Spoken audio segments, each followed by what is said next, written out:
Hi, welcome to my channel. எல்லோரும் எப்படி இருக்கீங்க?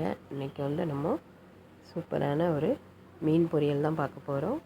அதாவது இது வந்து குதிப்பு மீன் சொல்லுவாங்கள்ல, அந்த மீன் தான். சாலை மீனும் குதிப்பு மீனும் ரெண்டுமே நான் கொஞ்சம் கொஞ்சம் மிக்ஸ் பண்ணியிருக்கேன். ரொம்ப நல்லா ஃப்ரெஷ்ஷாக தான் இருந்துச்சு. குதிப்பு மீன் ஃப்ரைலேயும் நல்லாயிருக்கும், குழம்புலேயும் நல்லாயிருக்கும். நான் இன்றைக்கி ஃப்ரை பண்ணியிருக்கேன். சாலை மீனும் ரெண்டும் சேர்த்து அதை உங்களுக்கு வீடியோவாக போட்டிருக்கேன். ரொம்ப நல்லா இருந்துச்சு, சூப்பராக இருந்துச்சு, டேஸ்ட் நல்லா இருந்துச்சு, எரிப்பு நல்லா இருந்துச்சு. இப்போ நம்ம இதுக்கு வந்து என்னென்ன தேவைன்னு வீடியோக்குள்ளே போகலாம் வாங்க. இப்போ நான் அதுக்கு வந்து தட்டு எடுத்திருக்கேன். மீனெல்லாம் கொஞ்சம் கீரி வயிற்று பகுதியில் நல்லா க்ராஸாக கீரி போட்டுக்கலாம். நீளமும் கீரலாம், க்ராஸாகவும் கீரலாம். நான் க்ராஸாக கீறியிருக்கேன்.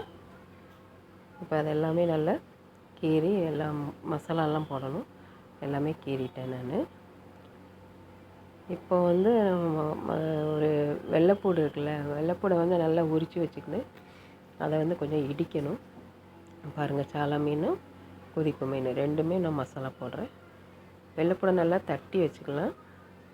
நல்லா மற்ற ஒன்று ரெண்டாக நல்லா தட்டி இடித்து வச்சுக்கிட்டு, ரொம்பவும் தடியாக இருக்கக்கூடாது, நல்லா இடித்து வச்சுக்கணும். அதை நல்லா ஒன்று போல் கொஞ்சம் இந்த நம்ம என்ன சொல்லுவோம், துவையல் இருக்கும்ல, அந்த மாதிரி இடித்து வச்சுட்டு அதுக்கப்புறம் நம்ம அந்த மீனில் ஆட் பண்ணணும். இந்த பூண்டு போட்டாலே அது ஒரு டேஸ்ட் வந்து ரொம்ப அருமையாக இருக்கும், நல்லாயிருக்கும். சரி, இது மாதிரி போட்டு பாருங்கள். மிளகாத்தூள், மஞ்சப்பொடி, இந்த இது எல்லாமே போட்டு மிக்ஸ் பண்ணணும்.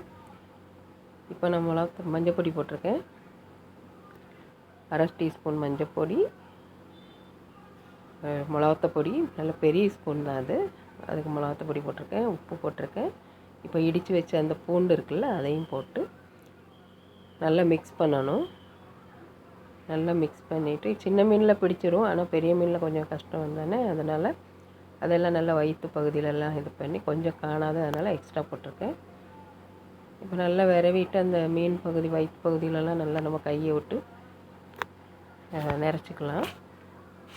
நல்லா தடவி விட்டுக்கோங்க. நல்லா விரவி கொஞ்சம் ரொம்ப நேரம் வைக்கணும்னு அவசியம் இல்லை, கொஞ்சம் வச்சாலே போதும், நல்லா ஊறிடும். ஒருத்தர் சொல்லுவாங்க 1 மணி நேரம் வைக்கணும் அப்படின்னு, அப்படின்லாம் ஒன்றும் கிடையாது. விரவனோடனே நீங்கள் பொரிக்கலாம், நல்லா பிடிச்சிரும். ஏன்னா அந்த வெள்ளைப்பூடை வச்சு உங்களுக்கு டக்குன்னு பிடிக்கும். அந்த மீனில் வந்து மசாலா வந்து அவ்வளோ அழகாக பிடிக்கும். இந்த பூண்டோட டேஸ்ட்டு ரொம்ப நல்லாயிருக்கும். டக்குன்னு நீங்கள் உடனே பொரிக்கிறதா இருந்தாலும் கூட பொரிச்சிக்கலாம். அப்படி அந்த பூண்டோட இது வந்து ஸ்ட்ராங்காக இருக்கும், நல்லா பிடிச்சிக்கிடும். இந்த மீனில் வந்து நல்லா டேஸ்ட் நல்லா பிடிக்கும். அதனாலே நான் எல்லா மீனுக்குமே போடுவேன். அந்த பூண்டை வந்து இடித்து எல்லா மீனுக்கும், துண்டு மீனாக இருக்கட்டும், நம்ம சீலா மீனாக இருக்கட்டும், எல்லா மீனுமே நான் போட்டுருவேன். நம்ம இது பிள்ளைச்சிரா மீனாக இருக்கட்டும், எந்த மீனாக இருந்தாலுமே நான் இது போடுறது கண்டிப்பாக போடுவேன். பூண்டு நல்லா உண்டுன்னு இடித்து போட்டாலே ரொம்ப நல்லாயிருக்கும். இப்போ நம்ம அந்த மீனெல்லாம் எண்ணெய் காய்ச்சி அதில் ஒவ்வொன்றா போட்டாச்சு. அதை நல்லா ஒரு சைடு வெந்துட்டு நான் 2வது சைடு பரட்டி கொடுத்துருக்கேன். இப்போ பாருங்கள், நல்லா வெந்துட்டு இப்போ நம்ம எடுக்க வேண்டியதான். ரெடி ஆகிட்டு தட்டில் ஒன்று ஒன்றா எடுத்து வச்சிட்ருக்கேன். இதே மாதிரி நீங்களும் செஞ்சு பாருங்கள், ரொம்ப நல்லாயிருக்கும்.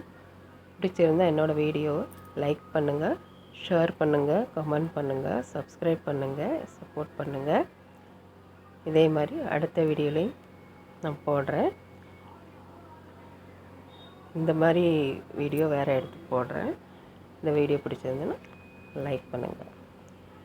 இதே மாதிரி அடுத்த வீடியோவில் பார்க்கலாம். சூப்பரான மீன் ரெடியாக இருக்குது, சாலை மீன், அது குதிப்பு மீன். பாய்.